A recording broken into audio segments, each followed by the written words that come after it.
We were really hoping that last night we would know what was gonna happen in the most important primary contest of the night. And one of the most important primary contests of the entire cycle, which is Jessica Cisneros in her rematch against Henry Cuellar. Well, we do basically have the results, minus a couple percentage points, and they didn't go the way we want, but this thing is not over. Henry Cuellar, in the end, got 48.5% of the vote. Jessica Cisneros, 46.8%. It is a gap of like 800 votes. These things are so close every time. And we still have a few percentage points to come in. But at this point, it doesn't look like what is still outstanding will change the result. And for it to really matter, it wouldn't just have to flip it for Jessica. Someone would have to get above 50%, because what happens under Texas law is if a candidate does not get more than 50%, there will be a runoff in a couple of months. So this thing isn't over. Jessica Cisneros gets another chance against Henry Cuellar. Tanya Benavidez will not be in that race. Where will her 2,200 votes go? I don't know, but if you'd like to get involved, this would be a great time to do that. Knock on doors, make phone calls, donate, get people hyped for this race, because this was much lower turnout than the 2020 primary between these two. A runoff, probably gonna be even lower turnout. So every vote matters even more than it already did. So this is the time to get involved. What are your thoughts? You know, I'm Team Jessica. My mom was born in Laredo, Texas. Those border cities are really important to the state. It is a behemoth state, but we are seeing such demographic changes in the country. You know, I'm in real estate as well, John. So many people are moving to other states. There's lots of changes happening. We've seen counties flip here in California. We've seen states flip in the country. And I suspect we will start to see a lot more shift happening in Texas. It's a big place, so it might take a while, if at all. But I think that we are gonna start to see a lot of movement. You know, Biden may have discounted the defund the police crowd that were marching in the streets, but guess what?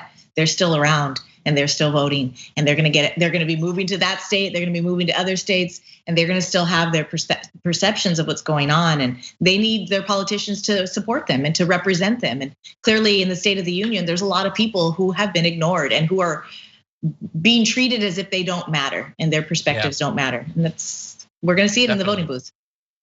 Yeah, by the way, if you are in that area and you want if you think Henry Cuellar is representing you, there are plenty of Republicans who will try to strip away your reproductive rights. You don't necessarily need Henry Cuellar to be doing it. No, Jessica Cisneros would be such an amazing addition to the Congress. There are several races that matter. We're gonna get to some others, but this is so important. And again, please do not get too dismayed. This thing is not over. There are a couple of months. The ground game, again, even more important in this case. And by the way, let's not forget that he is under some sort of investigation for whatever's going on with the FBI and Azerbaijan and all of that. There is a possibility that there could be developments there, and we can certainly let people know about what he seems to be wrapped up in. For now, though, Jessica Cisneros told her supporters last night, "We're still waiting for results, but I know at the end of the day, no matter what happens, whether the victory is coming today, later tonight, or tomorrow, or maybe even in May, we are going to win." And that can happen, but it's not just up to her. I'm so proud of her, John. I am so proud of her and her team. Whatever happens, the fact that she got this far is incredible, and she's doing such wonderful work in the community there. She's really understands the dynamic of living in the Twin Cities, really, because it's Laredo and Nuevo Laredo, just across the river there. And families, my family, and for generations have been moving back and forth, and she knows this community. So I get chills thinking about the progress that she's made. She's incredibly young, and she's, even if Cuellar somehow wins and it takes it, she don't discount Jessica. She's got her boots on the ground and she's doing work there, and it's amazing. So I really 100%. Applaud her. Yeah, and by the way, I'm not just looking ahead to May. I'm looking ahead to is Jessica Cisneros the person that could someday take out Ted Cruz in a Senate race? Where could she go from here? We need to help her on the way. She's good. She's doing the work. We gotta help, and we can. This is an opportunity, and we've had Jessica on multiple times on the show. We're going to again. We're gonna reach out to her in the wake of this. Let's try to talk to her soon, actually. But in the meantime, there are other results, and while the Cisneros race is gonna go to a rundown, Greg Casar, who's also been on the program, easily won the Democratic primary in a strongly liberal district, which means he's probably now going to be a member of the Congress, a good progressive endorsed by everyone, like basically on the progressive side. So that is certainly good news. And there were a few other progressives as well, which didn't necessarily get the same sort of like widespread progressive endorsements, but there were a few Our Revolution endorsements, Elizabeth Warren, and so the Texas delegation is gradually becoming more progressive. So we're still waiting to find out what happens with Cisneros, but that is not the only thing. Did you ever think you would say that, John? Did you ever think that you would say that? That's what I'm talking about. Yeah. We are seeing a shift, and it's very exciting. This kind of change takes time. They're really trying to attack voting rights nationally, and this is why they're scared. They should be. Jasmine Crockett won hers. So, and by the way, some of these we have to see who wins the general election. It is not only a still somewhat tilted conservative state, but we're now in a brave new world of more anti-democratic laws. Those applied now. The primary that we already had, did that have an effect on some of these races? Probably. I don't know what we do about it at this point because Biden doesn't seem like he's gonna do anything. No, in any event, there was a little bit of bad news. US Representative Lloyd Doggett, who had been an incumbent in a different district, things were shifted around with the redistricting, did beat Donna Imam, who has been on our program many times over the years. Unfortunately, he did win more than 80% of the vote. So he is going to remain a representative in the Austin area. Governor Abbott won his primary, beating off some even more psychotic right-wing challengers. Beto O'Rourke easily won as well. So that is gonna be a high profile gubernatorial race.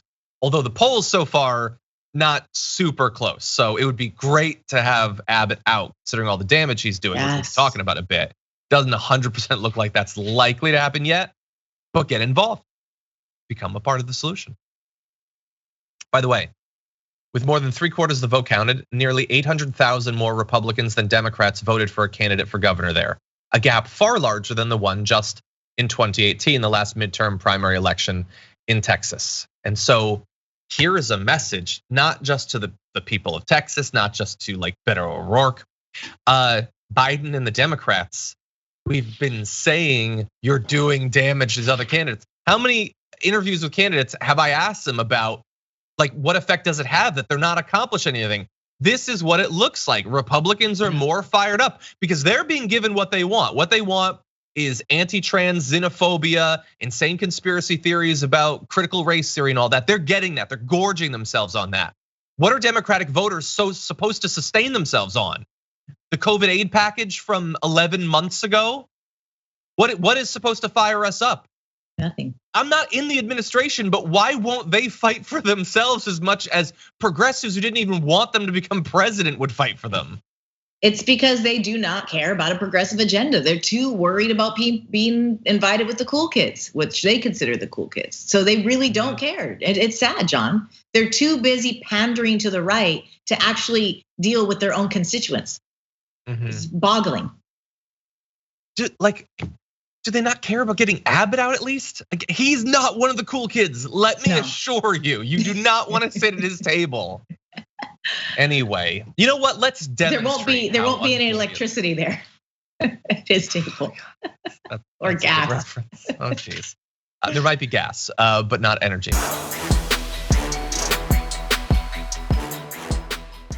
Check out the Damage Report podcast each day, wherever you get your podcasts, whether Pocket Casts or Stitcher or iTunes.